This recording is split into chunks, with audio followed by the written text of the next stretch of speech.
¿Cómo les va? Hoy vamos a arrancar entonces un subtema dentro de C++, muy importante, llamado sobrecarga de operadores.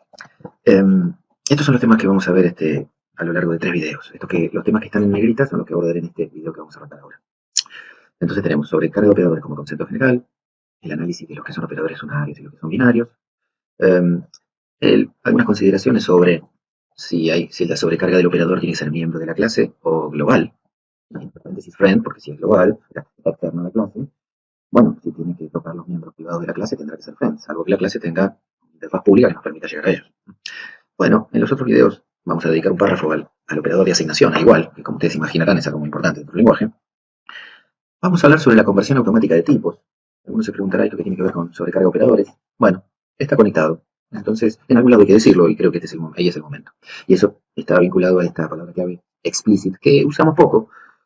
Y finalmente, no es un error, fíjense que está de vuelta. Sobrecarga como una función global. O sea, ya nuevamente volvemos sobre este tema porque es el meollo de la cuestión. Y con toda la data que vimos con anticipación vamos a poder dar un enfoque más preciso. Así que bueno, vamos a arrancar. ¿De qué hablamos? Hablamos sobre carga de operadores. Y estamos hablando, opciones del puntero, clase. Estamos hablando de una clase punto, por ejemplo, como ya vimos a lo largo de estas clases de C++, con algunos constructores, o sea, con sobrecarga de constructores. Este es el constructor por defecto que pone a cero los miembros del punto, o sea, pone el punto en las coordenadas de origen. Este es un constructor parametrizado con valores por defecto. Y este es un constructor de copia. Ok, después tengo un método setXY, o sea, setea los dos miembros y dos geteadores. Ok. Y yo tengo este main donde declaro un un punto P1 usando el constructor parametrizado, otro punto P2 usando el constructor por defecto y un punto P3 usando el constructor de copia. Entonces, tengo 3 objetos punto. Y acá uso el signo más, el símbolo más, para sumar puntos. Y acá uso el signo igual para igualar puntos. ¿Sabe el signo más sumar puntos? ¿Sabe el signo igual igualar puntos? Bueno, está claro que el símbolo más sabe sumar enteros, flotantes, bla, bla. Y el igual, obvio, lo mismo. Si no, no podríamos hacer ninguna cuentita. Pero esta es una clase que yo creé. Entonces, le tengo que enseñar a este símbolo a sumar puntos. Lo tengo que sobrecargar. Le tengo que enseñar a este símbolo a igualar puntos. Lo tengo que sobrecargar. Del mismo modo que sobrecargo las funciones constructoras. Y acá, miren esto. Estoy enviando a pantalla la corriente de salida, un punto. ¿Sabe este operador, llamado operador de extracción de flujo, procesar un objeto de tipo punto y imprimirlo a la pantalla? ¿Cómo lo va a imprimir? ¿Qué va a imprimir? La X y después la Y, lo va a separar con comas, le va a poner la X y en un renglón debajo la Y. ¿Qué va a suceder? Bueno, de estos son los temas de los que nos vamos a ocupar en el día de hoy. Bueno, ¿qué es el polimorfismo? Esa definición es una definición formal, la capacidad que tienen los objetos de una clase de responder de diferente manera al mismo mensaje o evento, en función de los parámetros utilizados durante su invocación. Es decir, entre los objetos reciben mensajes que vienen con parámetros y según los parámetros que vengan, el orden de ellos, el tipo, operan de diferente modo. Suena a sobrecarga de funciones, ¿no? Que ya hemos visto. Entonces, para llevarlo a un campo que sea más entendible, es el mecanismo que permite definir e invocar funciones idénticas en denominación e interfaz. Hablo de funciones porque es lo que... O sea, estamos hablando de sobrecarga de operadores y yo estoy hablando de funciones. ¿Y por qué hago esto? Porque en el fondo la sobrecarga de un operador, de un símbolo del lenguaje, es sobrecargar funciones. Por eso estoy llevándolo a este punto y por eso estoy trayendo a colación lo que ya vimos de la sobrecarga de operadores, de funciones. Bien, esto que está aquí, ya lo vimos en la clase anterior, tenía que ver con cómo cómo el lenguaje se daba cuenta a qué función llamar cuando son del mismo nombre, están sobrecargadas. Y bueno, habíamos dicho que era por los parámetros, no por su devolución. Bien, vamos ahora al punto de los operadores propiamente dicho. Como les dije, sobrecargar un operador es sobrecargar una función. ¿Yo puedo darle a un símbolo un solo significado? No, le puedo dar todo lo que quiera, en la medida que pueda diferenciar su comportamiento en función de los parámetros que recibe, como las funciones. Como dice aquí, un operador puede tener múltiples sobrecargas y cada una de ellas debe estar representada por una función diferente. Un significado, qué es lo que quiero hacer, una codificación, cómo escribo aquello que quiero hacer, y la simbología, es decir, que me refiero vinculado al tema del propio símbolo, ¿no? Entonces, el significado, ¿qué es lo que ese operador va a significar para una determinada clase? Porque esto me trae a colación, estamos sobrecargando un operador porque queremos que trabaje con determinada clase, la clase punto. Bueno, hacer la función, el código que representa esa función cuando ese operador sea llamado por la clase punto. El símbolo más, recién en la clase punto, va a sumar dos objetos punto. Pero podría ocurrir que yo quisiera que el operador más haga otra misión, no sumar. Bueno, eso depende de lo que yo quiera hacer. No es lo conveniente. Normalmente uno trata de que los símbolos, están uno acostumbrado, ya sabe lo que hacen. Bueno, hagan lo mismo para esa clase que se está generando nueva, ¿no?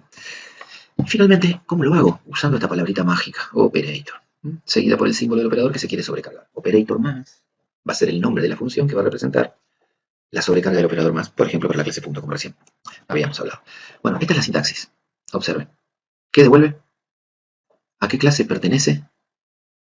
¿Cómo se llama? Y acá está la palabra clave, operator, símbolo, donde arroba es el comodín, el símbolo cualquiera del lenguaje. Casi todos, ahora vamos a ver. Y la lista de argumentos.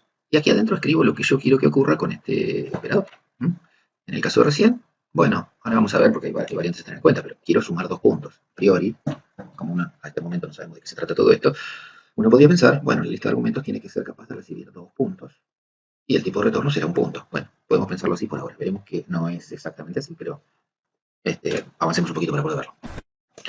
Seguimos entonces. En la tabla que vemos aquí a continuación están todos los símbolos del lenguaje, los operadores.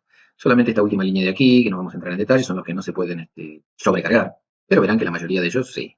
Incluso aquí reafirmamos que tanto new como delete son operadores del lenguaje C++. Bien, avancemos. Algunas advertencias, precauciones que tenemos que tener en cuenta. Respecto del operador de asignación. A ver, uno se preguntará, ¿por qué tendría yo que sobrecargar el operador de asignación? Bueno, ya lo dije. Si no lo hacemos, obviamente el lenguaje va a intentar igualar objetos. Lo va a hacer bit a bit. Y eso entonces, con el mismo criterio de que no tenemos que permitir que el compilador lleve adelante su operación igual, usando la técnica del bit a bit, cuando lo hicimos para el constructor de copia, con el mismo criterio lo hicimos para el igual. Y por otro lado, hay que decir que el operador de dirección o de indirección, el ampersand, siempre devuelve la dirección de memoria del objeto que tiene a su derecha, digamos, mirando de frente, digamos. No hay otra tarea que el operador de ampersand haga. Devuelve la dirección de lo que tiene a su derecha. Muy bien. Limitaciones. Es bueno tenerlo presente. Solo los operadores que recién vimos, no se pueden crear nuevos operadores, no se pueden cambiar las reglas de precedencia. Ustedes saben que los operadores, tanto en C como en C++, son las mismas. El operador paréntesis, el operador corchete, el operador igual, bueno, tienen determinadas reglas de precedencia, eso no cambia. Podemos darle el significado que querramos al operador, pero su precedencia tiene que ver con el símbolo. Bueno, por otro lado, no podemos modificar su gramática, o sea, no puedo hacer que el operador más se convierta en un operador de incremento, como el más. El más recibe un solo argumento y el operador más recibe 2, y así viceversa. La gramática de los operadores es la misma. Y finalmente, algo que tener en cuenta, al menos uno de los operandos que reciba nuestro operador sobrecargado debe ser de la clase para la cual le estamos sobrecargando. O sea, quizás en esta instancia el aprendizaje no parezca obvio. Después debería parecerles obvio. Naturalmente, si estoy sobrecargando para que haga algo con una clase que estoy escribiendo, bueno, lo lógico es que al menos uno de los operadores, o los dos, sean pertenecientes a la clase para la cual estoy escribiendo la sobrecarga. Bueno, esto en términos generales, ¿no? Estamos hablando de que vamos a darles nuevos significados a los símbolos, a los operadores, y hemos estado diciendo, pero ahora lo vamos a consolidar, que bueno, que son funciones. En definitiva, yo voy a escribir funciones que le dan esos nuevos significados a los operadores. Y esas funciones pueden ser miembros de las clases o pueden ser funciones externas a las clases o globales. Bien, vamos a ir entrando en ese punto de a poquito. Entonces, esta diapositiva la vimos al principio, ¿no? Entonces yo les decía, bueno, ¿y qué va a hacer qué va a sumar? ¿Cómo va a ser el operador más para sumar 2 puntos? ¿Cómo va a ser el igual para igualar 2 puntos? ¿Cómo va a ser el operador de extracción de flujo, así se llama, para imprimir en Cout un punto? ¿Cómo lo va a hacer? Bueno, lo que les voy a mostrar es lo que el lenguaje va a hacer. Esas funciones pueden ser miembros de las clases o pueden ser globales. Y vamos a ir llegando a esto, pero son funciones. Si son funciones, bueno, las va a poder acceder desde el objeto. Una vez declarado un objeto, si la función es miembro, la va a poder acceder a través del operador punto. Si es un puntero objeto, a través del operador flecha. A ver, ¿cómo sería esto? Bien, en este caso tengo el operador igual y el operador más. Fíjense, P1, el objeto P1, llama a la función operator más a través del operador punto y recibe como argumento el punto P3. Entonces, la función operator más, que evidentemente le va a pertenecer a la clase punto, aunque aquí no esté aún escrita, es convocada por el objeto P1. Obviamente este operator más ya puede tocar los atributos de P1, pero no conoce nada de P3, por eso lo recibe por argumento. Entonces, lo que devuelva esta operación deberá ser asignado, o es el argumento, de otra función, operator igual, que es llamada desde el objeto P2. Así se desarma esta operación que está acá arriba. Bueno, cantidad de argumentos. Un poco recién lo dije. Esta es la sintaxis, ya habíamos hablado. Acá hay una lista de argumentos explícitos. Pero si el operador es miembro de la clase, o sea, si escribí la sobrecarga del operador como miembro de la clase, ese operador va a tener argumentos implícitos, porque si es una función de la clase, accede directamente, por ser parte de la interfaz pública, accede a los miembros privados, o sea, los miembros del objeto que llama a la función operator, a la función que sobrecarga determinado operador, bueno, recibe un argumento que es implícito, el del objeto que le pertenece a esa clase. Y si lo necesita, recibe un argumento que es explícito. El primer punto, el punto que llamaba al operator más, no me acuerdo, P2, P1, ese argumento lo recibe implícitamente. El argumento explícito es el que correspondía al punto que quiere sumar uno, ¿no? Entonces, la cantidad de argumentos, la respuesta es depende, ¿no? Y ahora vamos a ver, vamos a profundizar un poquito de qué se trata. Depende de dos factores, decimos. Por un lado, lo obvio, ¿no? Si el operador es unario recibiría un argumento, si es binario recibe dos argumentos. Pero veníamos hablando de que podíamos declarar a las funciones, o operator, o sea, las funciones de sobrecarga de operadores, como método o miembro de la clase o como función global. Y si la declaro como función global, o sea, fuera de la clase, por decirlo de algún modo, yo tendría que darle privilegio, o sea, hay dos alternativas. Si yo la declaré fuera de la clase, mi clase tiene que tener una interfaz pública que me permita tocar los miembros privados, porque mi operator, que puse afuera como global, va a querer operar sobre los atributos de la clase. Y entonces, para poder operar sobre ellos, va a tener que acceder a ellos a través de los miembros públicos, seteadores que tenga esa clase. Pero si la clase no tiene miembros, geteadores y seteadores, y yo lo declaré afuera, lo tendré que declarar friend de la clase. De modo tal de que esa función externa de la clase pueda meter los dedos en la figura de friend que vimos en la clase pasada. Entonces, decimos, lo declaramos como método, lo declaramos como global. Por ahora, lo que sí es importante decir es que si yo el operator más, por ejemplo, lo declaré como miembro, yo voy a sumar dos objetos punto, ¿no? Como recién veíamos, lo teníamos acá. Yo voy a sumar dos objetos punto. Si yo lo declaré como miembro y el operador es binario, bueno, los atributos propios del objeto que está llamando, invocando al operator, no los tengo que mandar, le tengo que mandar uno solo. Ahora, si lo declaré global, ahí sí le tengo que mandar los dos argumentos, tanto del P1 como del P3. Porque como está global, no tiene ningún argumento implícito. Eso no me salía. Bueno, vamos a seguir profundizando en esto. Entonces, sobrecarga, como operador miembro, recibe un argumento implícito. Entonces, los operadores que son binarios hay que mandarle un argumento. Y los operadores que son unarios, es decir, que reciben un solo argumento, no tengo que mandarle argumento explícito, porque naturalmente al ser unario ve sus propios atributos. Entonces, si yo lo declaré como miembro, a operator más no le mando los atributos de P1 porque obviamente operator más los ve. Solo les mando los del otro punto que quiero sumar, en este caso P2. Si lo pongo como función global, no recibe argumentos implícitos. Entonces, a los operadores binarios les tengo que mandar dos argumentos y al unario les tengo que mandar el que le corresponde, un argumento. Entonces, el mismo ejemplo, si yo el operator más lo defino global, pero le tengo que mandar tanto P1 como P2. Observemos cómo.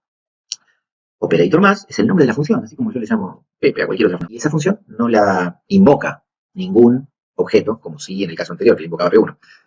Le llamo a la función operator más, que la definí global, y entonces le mando tanto P1 como P2.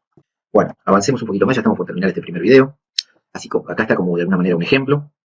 Creo que no hay, bueno, es un resumen de lo que acabamos de decir para que... Otra cosa importante, ¿no? A los argumentos. ¿Los mando por valor o los mando por referencia? Esta es uno de los problemas importantes que hay que comprender.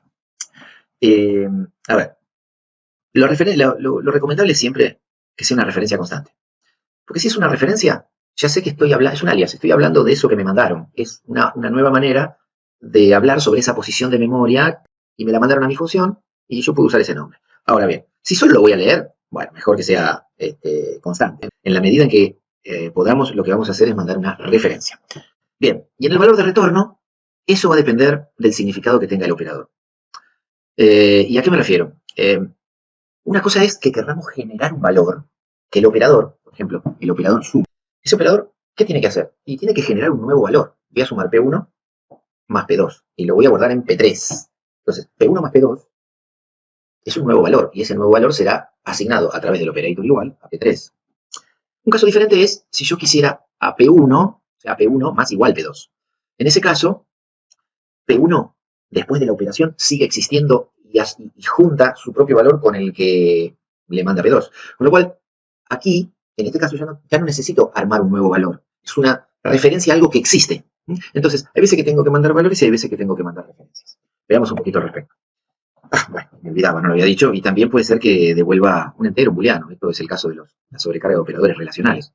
Yo puedo querer sobrecargar el igual o el distinto, porque quiero que sepa trabajar con la clase punto de la cual entonces este punto es igual a este punto, me tiene que volver true o false. Entonces es muy común que esos operadores relacionales devuelvan booleanos. Si no, o un valor o una referencia. Entonces, si es un booleano, se trata de un operador lógico, es lo que recién estábamos hablando, va a devolver eso. Bien. Ahora vamos a lo más difícil de comprender. Cuando se enfrenten a realizar un método y dicen que tendrá que devolver esto, bueno, lo primero que tendrían que...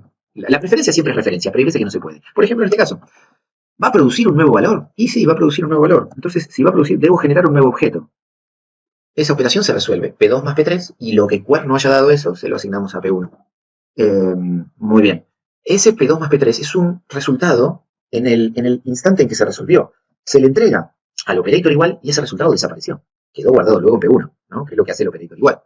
Entonces, como dice acá, los valores retornados por funciones, y el operator más es una función, son objetos temporales. Viven en el punto de devolución y son constantes por definición.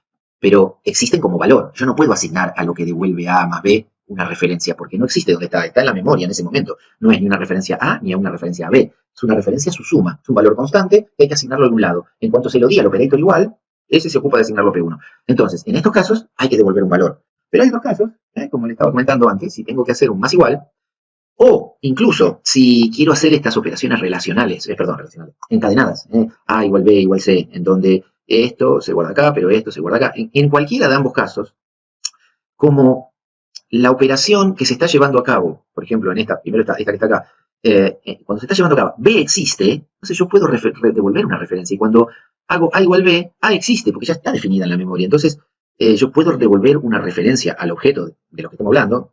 Y entonces, en cualquiera de ambos casos, la solución es devolver una referencia constante. Bueno, obviamente todo esto está en la teoría, ahora hay que hacer los bifes. Bueno.